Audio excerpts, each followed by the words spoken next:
Welcome into Between the Lines. I'm your Thursday host, Alec Busse. Happy to be joined by Tanner Kern, and of course, happy to be joined by Mitch Martin this week.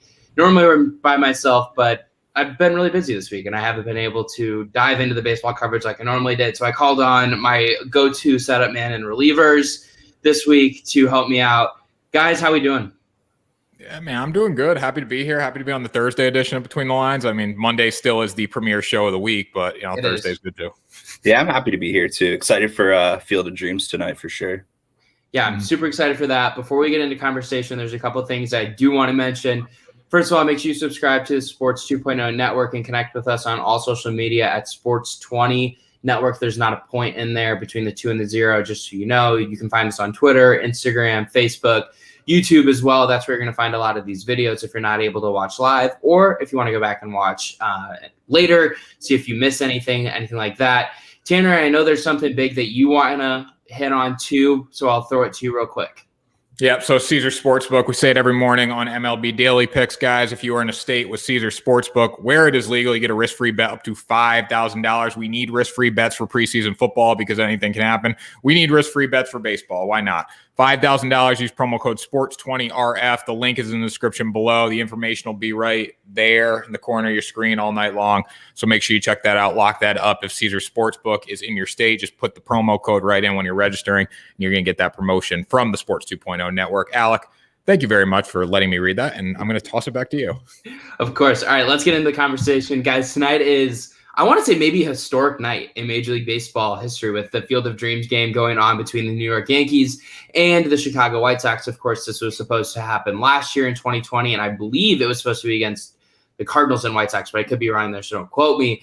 Anyway, I'm sure we've all seen pictures on social media. What are your guys' kind of thoughts of how the field looks? I personally think it looks amazing. I think it's an awesome thing, really cool tradition that Major League Baseball could be starting here for the long haul.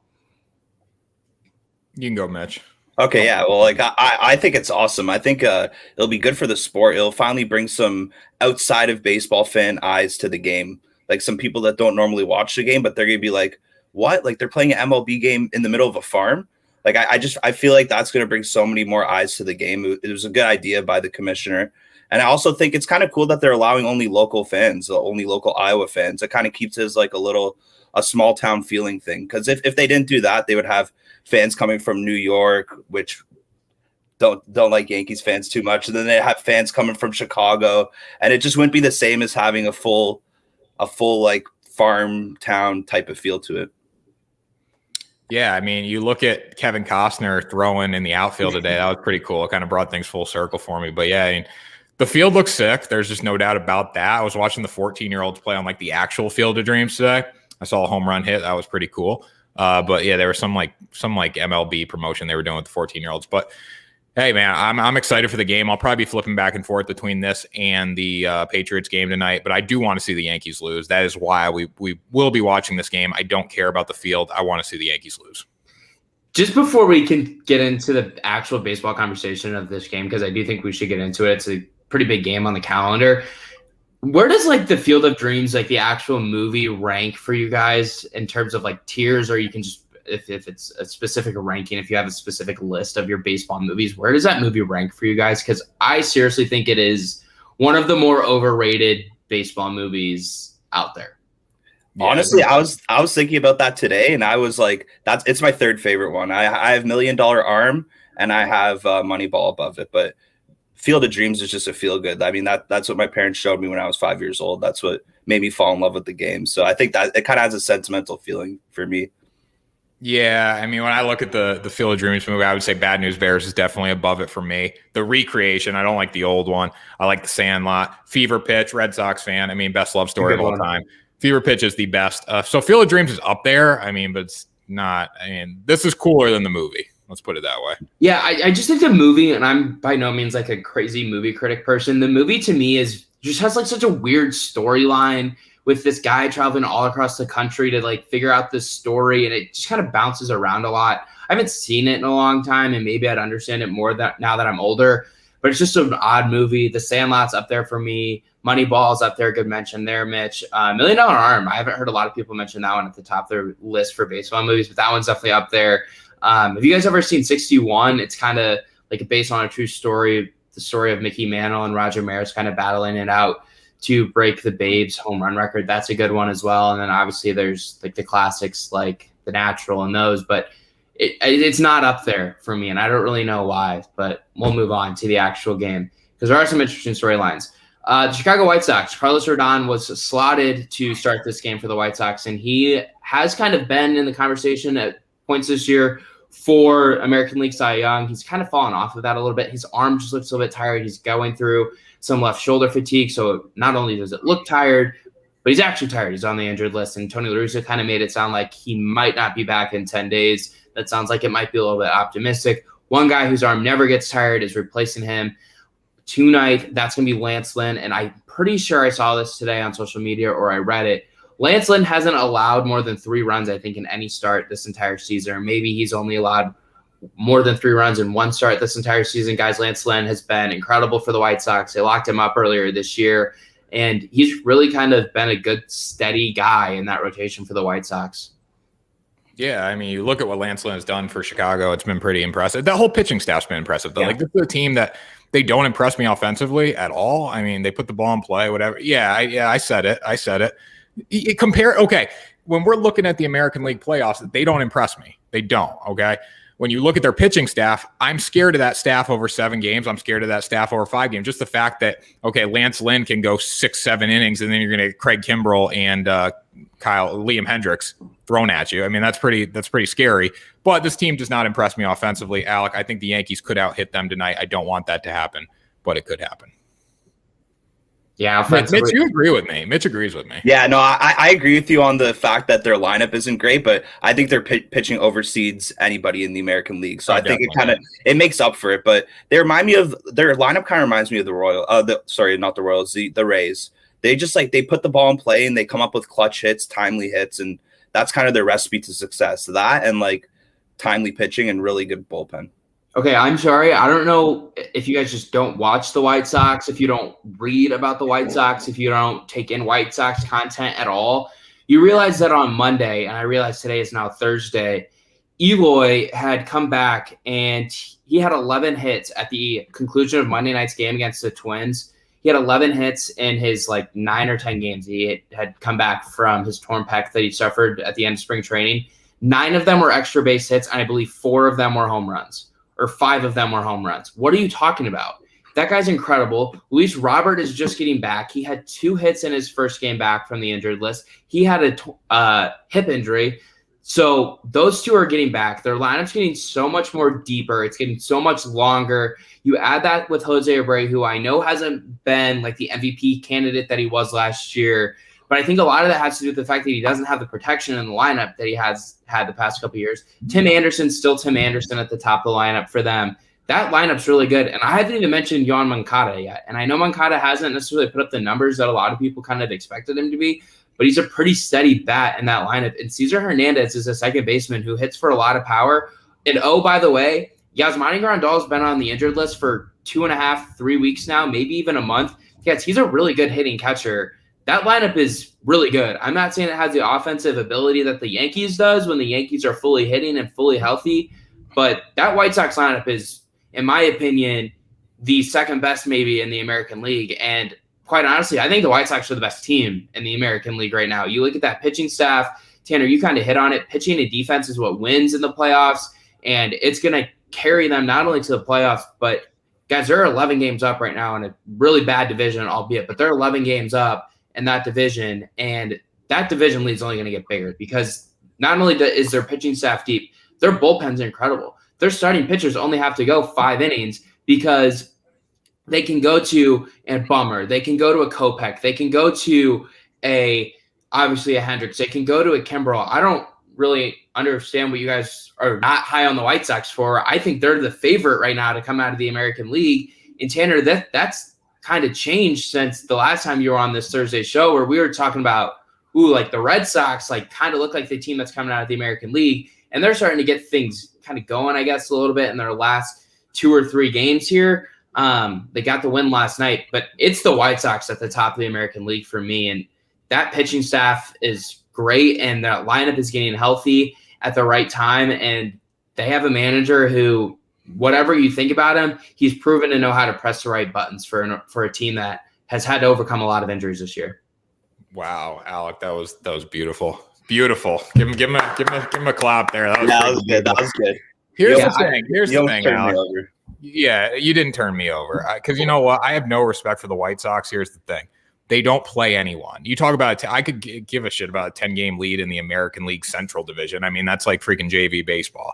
All right, you look at, yes, do they have a lot of great players? Yes. Do they have a good offense? And it's getting better, as you said, with Eloy and stuff. But, I mean, Tim Anderson, he's a 299 guy. He's got a good on-base percentage. Abreu's batting freaking 250. I mean, come on now. Let's be real. Here's the reason the White Sox suck. When you look at their record against really good teams, they don't perform because they're used to playing cakewalk schedule. And when you get 19 times 4 against your division in that division, that's going to be tough when you get to the playoffs and you got to face so they're going to be the 1 seed in the playoffs. You're going to get Boston, New York, Oakland, or Tampa Bay. That's who you're going to get. I don't know, man. It's going to be hard for them. And then you're going to get Houston in the next round, and you're going to lose.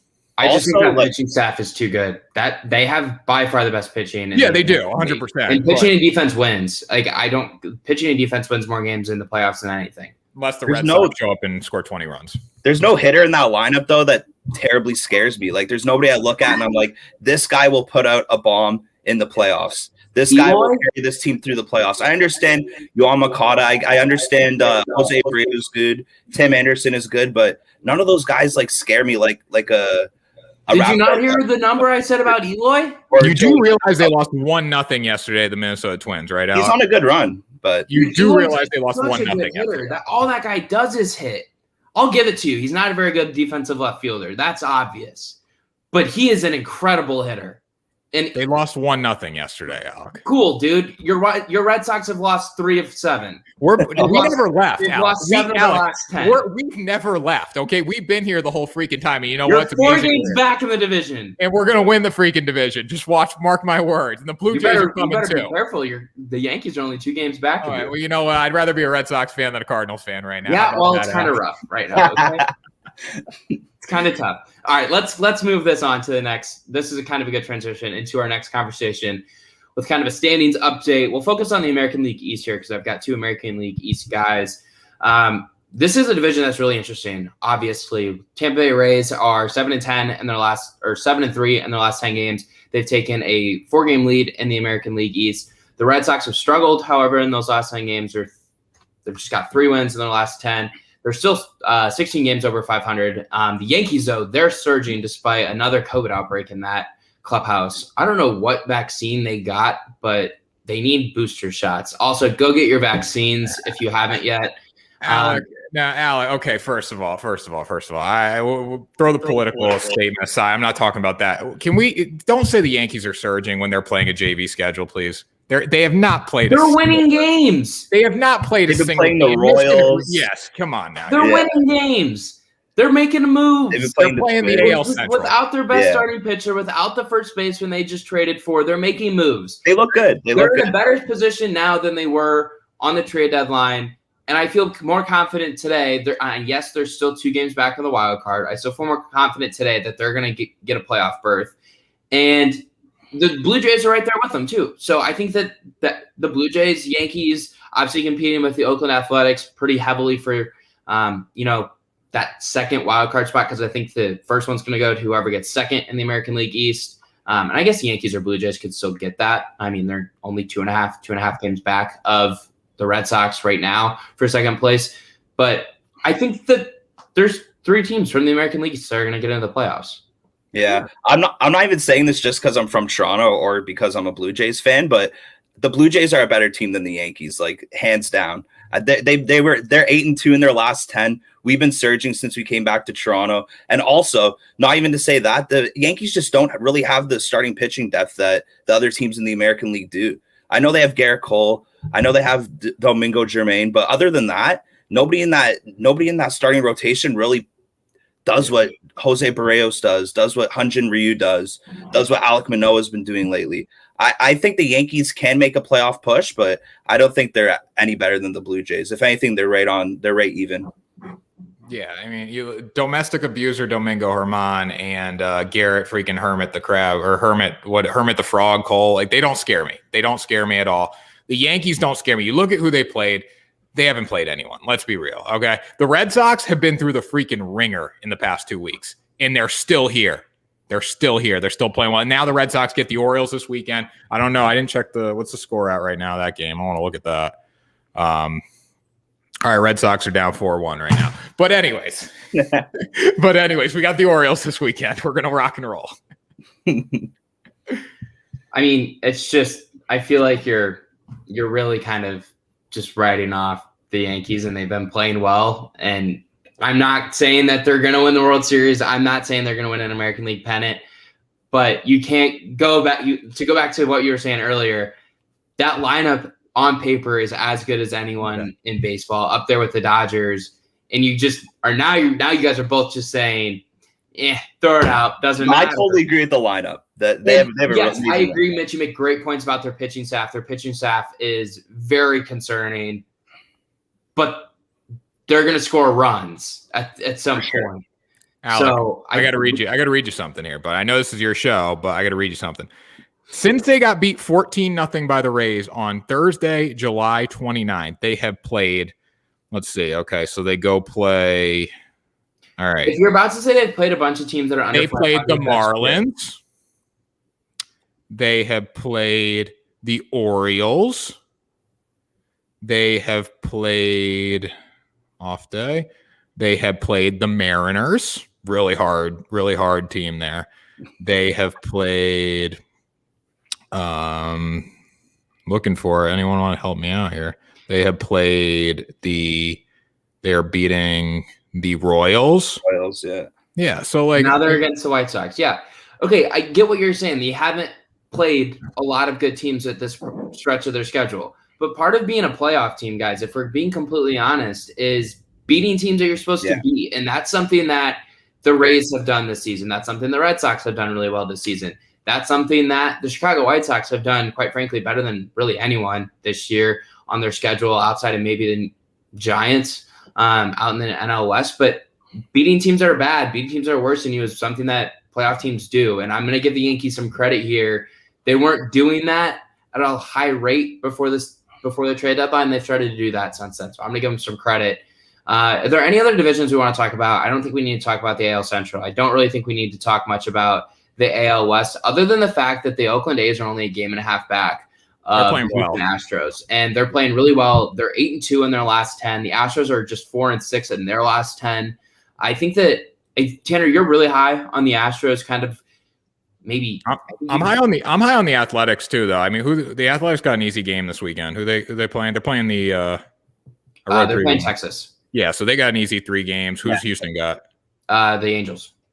Okay, so like realistically, both teams should dominate those series. They should take 3 each. Yeah, so we look at the Athletics. I'm pretty high on the Athletics. Got a good pitching staff, got a decent hitting staff. But this is a team. Listen, they're going to get in. They're going to lose in the first round. So they're really not worth talking about, no matter how they get in. The fact of the matter is, if they get in, they're going to take a spot away from an AL East team, and I think they could get in. I mean, just because they're the Yankees and Red Sox still got to play each other down the stretch. The Yankees still got to play the Rays. The Red Sox still got to play the Rays. Everyone's got to play the Blue Jays. So, I mean, Athletics have a pretty decent chance when you look at who they have to play in the West. I mean, you only got to play the Astros. And, I mean, the Mariners aren't anything special. We were high on the Mariners for a while. They've fallen off the map. So, no, I think we need to talk about the NL West. That's probably the biggest division. Yeah, I think we should probably hit on the East real quick in the National League. The Mets, man, guys, in the last, 10 days, they just, fell off of a cliff. And this is just so typical Mets, right? Isn't it? You just wait for something bad to happen to the Mets every single year, whether it's a huge injury, whether it's some sort of embarrassing thing to happen on the field or in the newspaper. Something always happens to the Mets, and that something has now happened in the last 10 days because they're all of a sudden in 3rd place in the NL East. Yeah, I said that on that show last week. I said I don't think Javi Baez is the end-all be-all for the Mets. I still think they have tons of holes in their offense. Their pitching's really good, but I mean, without DeGrom in there, what are you? Without that guy at the top of your rotation, it just kind of brings down the level of everybody else. So I think they still have a lot of holes on their team, but of course, I they'll still make the playoffs, but they're not going to be a contender in the NL. I don't know if they're going to make the playoffs. I don't know if they are either. The Braves got a lot better at the deadline. And, I mean, the Philadelphia Phillies with the MVP Bryce Harper look pretty damn good right now. I mean, the Dodgers came in and said, hey, we're the Dodgers. You guys beat the Mets. Keep that in mind. I mean, I know the Phillies beat them today, but the Dodgers dominated them all weekend. Or all week. What I still think has the Mets is just the fact that they have Philly and Atlanta in their division. I mean, those aren't scary teams, so they still have a puncher's chance. But yeah, Mitch makes a good point there. I get that the Phillies have a lot of guys on paper that you kind of look at, and was it last year, 2 years ago, everyone's kind of picking the Phillies to come out of the NL East, and then the Braves did it. I'm not completely bought in on the Phillies in this last 10 games or 8-2. I'm not completely bought in on that and thinking this is a whole new Phillies team. I think they're just kind of on a hot streak right now. They are 5 games over 500. I think the Braves made a lot of moves at the deadline. They're working now though. And that's kind of interesting. They're also 8-2 in their last 10, and the Mets have just kind of hit a little bit of a rough spot. Don't need to talk about the NL Central. That's going to be won by the Milwaukee Brewers. All right, let's get out to the National League West. This is now a 2-team race by all accounts, and I don't really think that the San Diego Padres are a legitimate contender to even make it to the National League Championship Series, if we're being completely honest. They might not get in, the Reds. The Reds could get in over them. I wasn't going to go that far, but I seriously think that the Padres are on the brink of a major disappointment. Guys, do we think the Dodgers catch the Giants in the National League West by the end of the year? Depends how many head-to-head games they have left. I think it's really interesting, right? Yeah, it is. The Dodgers are 4.5 games back right now. The Giants just somehow keep winning. They're 73-41. Obviously, that's more than 30 games over 500, which is just absurd. But the Dodgers have a lineup. They're starting to get healthy with guys like Seager. Trey Turner made his first start for the Dodgers this week. I'm sure we all saw that slide. Bellinger's starting to swing it. I know Mookie just went on the DL. Or IL, excuse me. I still got to get that one right. But, I think there's just something about this Giants team, guys, that they just don't seem to hit a rough spot. They only have 3 games remaining against each other, so that's why there could be some trouble. If the Dodgers get in as a wild card team, I gotta imagine they're going to beat the Padres in one game, but you never know. It's one game, puncher's chance, like you said. And the Padres are probably pretty dominant over one game. You put Darvish on the mound, but again, I mean, the Dodgers are going to throw at you. They're going to say F their bullpen. We're going to throw Clayton Kershaw at you. We're going to throw Max Scherzer at you. We're going to throw Urias at you. We're going to throw Bueller at you. So I think the Dodgers do win that game, and then you look at the Giants, though, like you said, it's a good year for them right now. And the magic, the momentum is with them. I don't know if anyone's going to catch them. I think we really got to start talking about that. Yeah, it's just there's something about this Giants team, and I can't really figure it out. I mean, you look at their record against teams over 500, they're just 32-24, but they do have a run differential of plus 136. They're just really good at home, guys. I mean, they're 20 games over 500 out at, what is it, AT&T Park now? Oracle Park? I don't know what it is. Oracle, yeah. All right, let's get to something that I kind of want to talk about.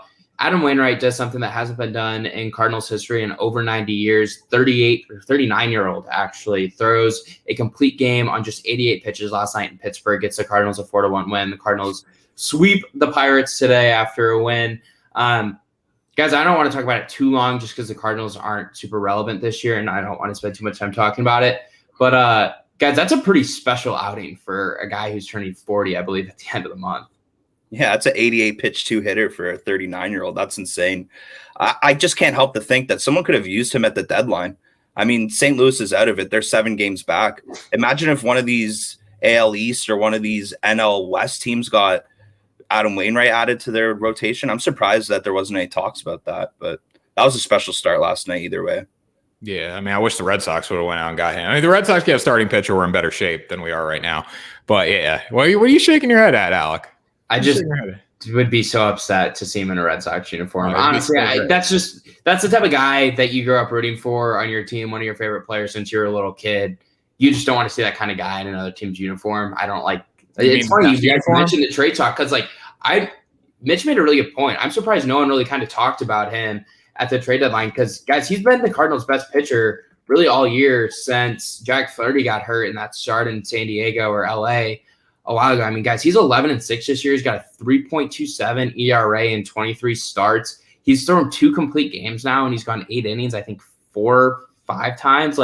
he's been really good. Like, there's no really way around it. Like, he's been a really good pitcher for the Cardinals this year, and he's still kind of putting up great strikeout numbers this year as well.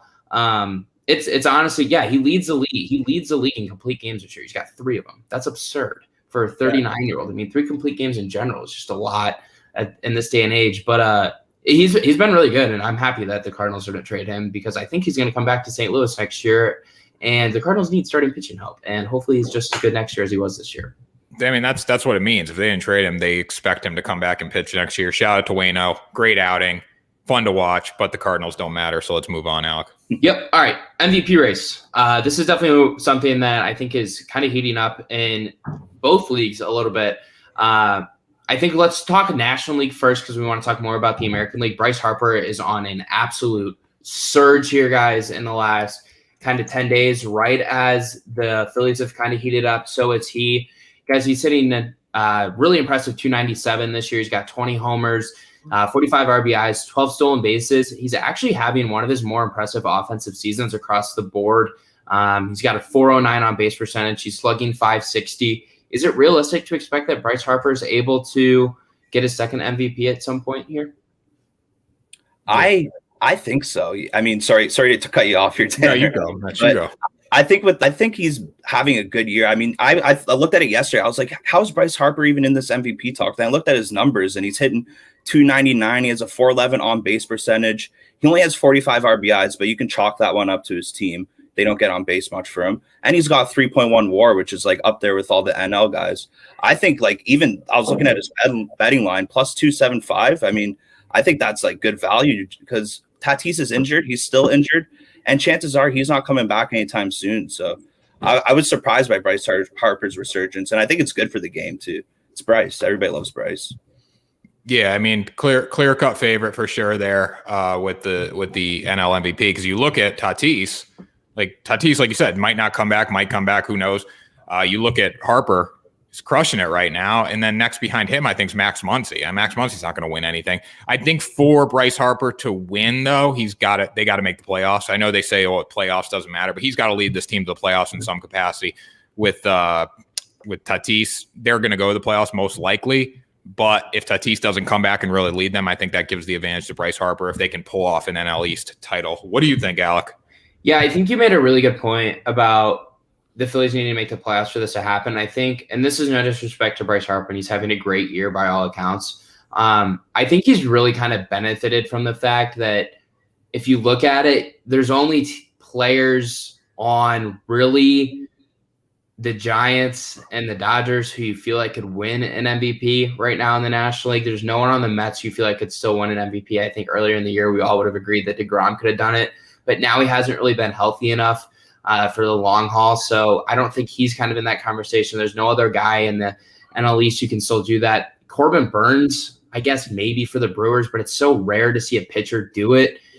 I think when you look on the Giants roster, there's no one who you really look at and you're like, oh, yeah, that guy's having an MVP caliber year, position player-wise. I mean, and the Dodgers like have so many guys, but they've had so many guys get hurt. Of course, Bellinger's been in MVP conversations. Muncy, you mentioned, obviously Tanner.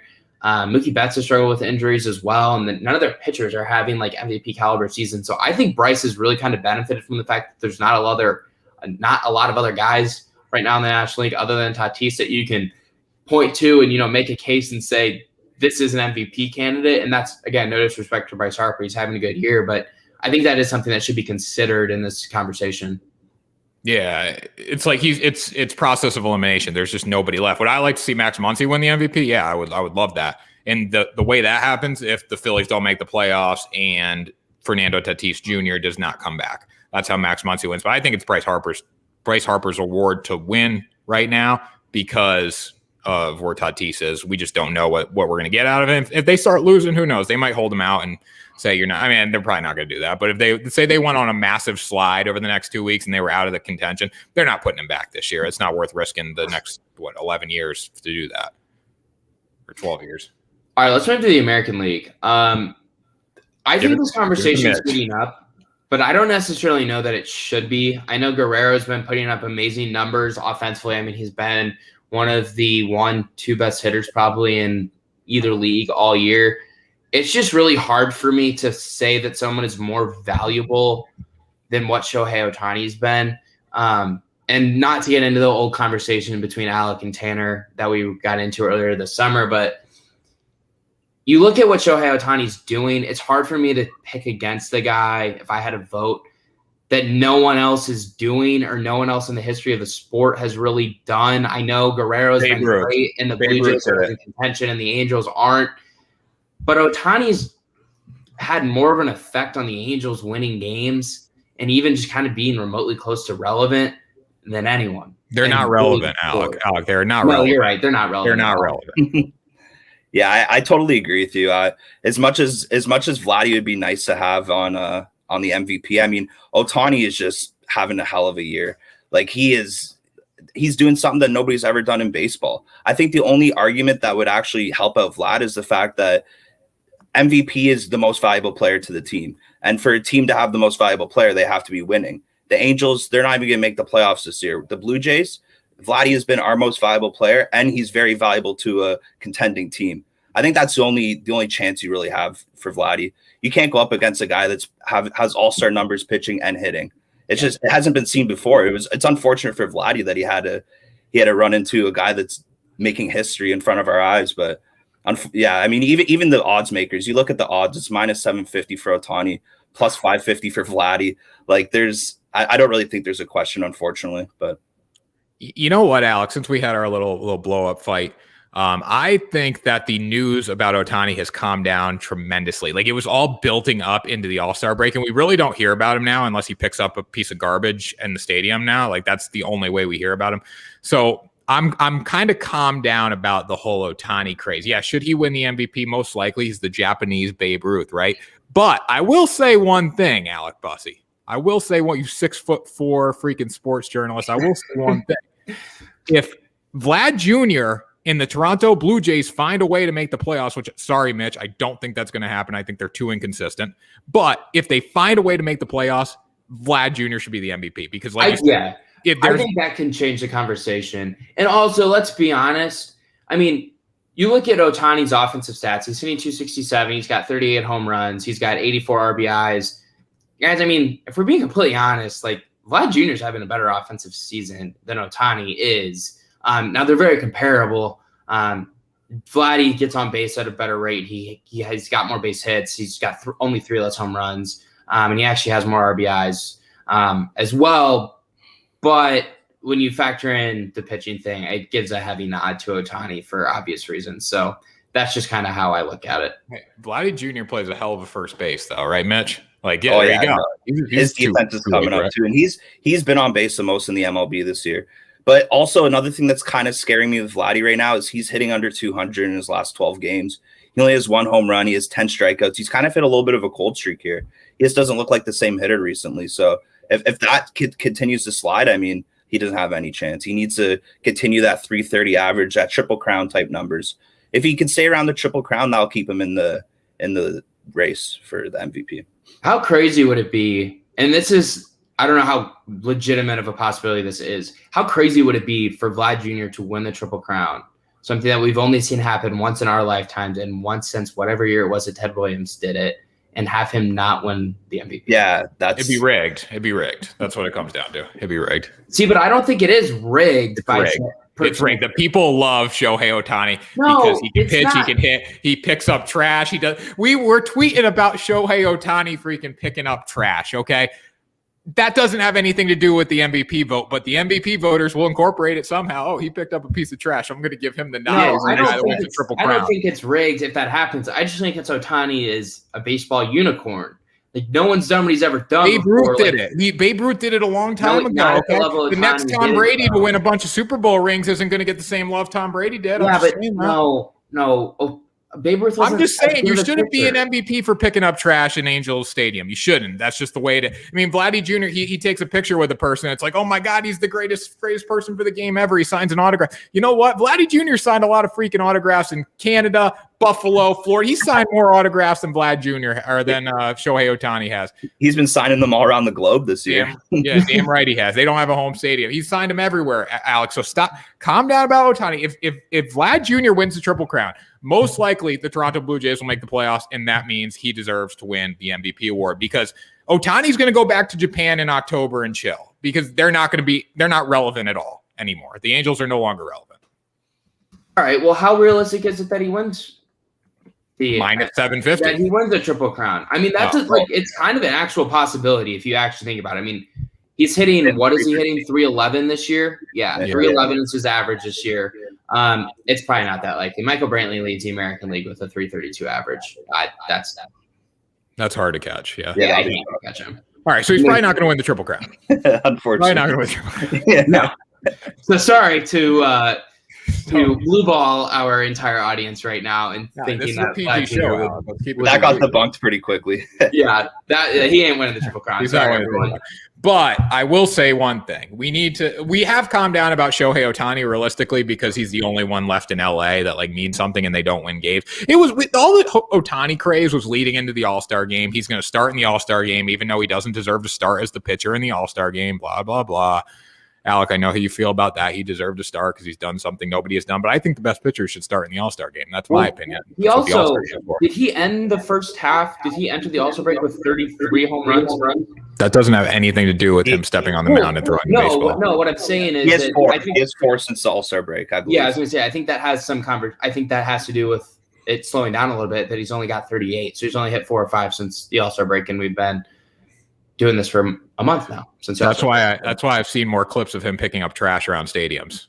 That I have on Twitter. I've seen more clips of him picking up trash. There's no home run clips. You see, there's no home run clip. You've seen it, Alec. You know what I'm talking about. Sure, whatever. He's going to win the MVP. He said he's going to win the MVP. I said he's going to win the MVP. We all agreed that. So what are we talking about here? I'm not a hair on freaking Shohei Ohtani's ass, I'll tell you that. But listen, I don't get credit for walking around town picking up a freaking bottle and throwing it in the trash can. Okay, why should he? Why should he, Alex? Just because he pitches and hits?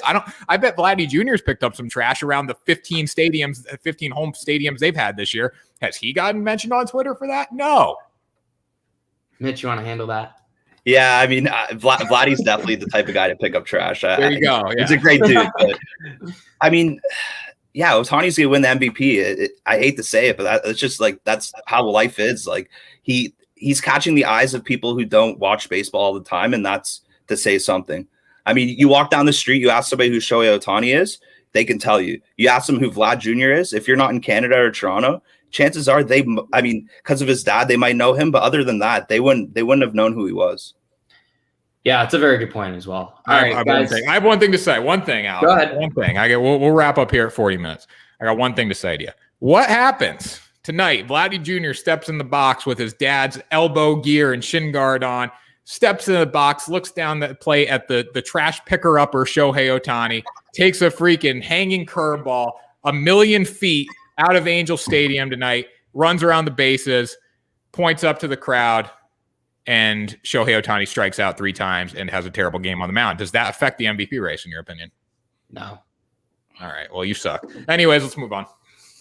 All right. That's all do we want to talk about Field of Dreams? Let's make a pick for this game, actually, before we get out of here, because I think this is kind of a cool thing. I'm gonna take the White Sox, and according to you guys, their quote awful lineup to beat the Yankees, and your guys' words, great lineup. Tonight. I never said that. I think you both said that. I never said that. I think you both said. I never Whatever, said you that. praised the Yankees lineup. I don't know if you use the word great or not. I never praised. I the hate the freaking lineup. Yankees, Alex. I'm taking the White Sox. I don't like Lance the Yankees. Lynn, and I'm doing it without their manager, Tony La Russa, because he's at his sister's husband's funeral. So I'm taking the White Sox. Yeah, I'm taking the White Sox too. And just putting it out there, I did say that the Yankees lineup was great, but I had to give credit where credit was due.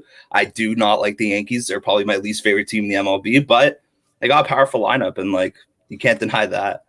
Tanner's going to I about said a bad word. Tanner's going to shoot. I'm going to correct it. Tanner's going to shoot on the Yankees lineup before we get out of here in his Red Sox. The Yankees. Here's the thing: the Yankees have this great lineup. Where has it been all year? I don't know. Just because it's come alive against the freaking Orioles and Royals, we should think they're good. I don't know. I'm going to say the White Sox win tonight, Alec Busse, because I picked them this morning. I think they have a great pitching staff, which I said. I think they have a decent lineup. I think it's better than the Yankees. I think they hit a lot of balls out of the field dream. You just changed your entire argument earlier. I think they're playing better than the Yankees, Alec Busse. You just said their lineup is better than the Yankees. Earlier in the show, you said the lineup's not better than the Yankees. All right, well, roll the film. You don't have it. Sorry. Okay, the White Sox lost 1-0 yesterday. They bounced back today. I don't want to see the White Sox in the playoffs. Red Sox Nation, we will be in the playoffs. I don't want to see them in the playoffs, Alec Busse. But if we score 20 runs like we did yesterday, we will beat them in the playoffs. Mark my words on that. Go Patriots. I will be watching that game tonight. I'm going to turn on the stadium. I already saw enough of the Field of Dreams. I don't need to see the Yankees and the freaking White Sox with the easiest cupcake schedule in baseball play now. I'm going to watch the Patriots. Go Cam Newton. Go Mac Jones. Go Patriots. That's my final word. Yeah, here you go, Cam. Before we get out of here, I'm just going to remind everyone once again, make sure to subscribe to the Sports 2.0 Network on YouTube. You can find us on all social media at Sports 20 Network. Make sure you don't put the period or the dot in there between the 2 and the 0 on Twitter, Instagram, whatever. It's just Sports 20 Network. Make sure you do that. And once again, Tanner, I'll let you give one final plug for the Caesar Sportsbook thing before we get out of here. It's the preseason, right? Risk-free bets. We don't know who's playing. We don't know the scheme. We don't know what the coaches want to do. Risk-free bet up to $5,000. That means if you put down 100 and the bet loses, you get it back in free bet credits. It's risk-free. That's risk-free. Sports, preseason, football, risk-free bets. It all goes together. Sports 20 RF. Lock it up on Caesar Sportsbook. That does it, Alec Busse, man. Great show. Thanks, guys, for joining me. Appreciate it. And let's get out of here and maybe our pick will win tonight.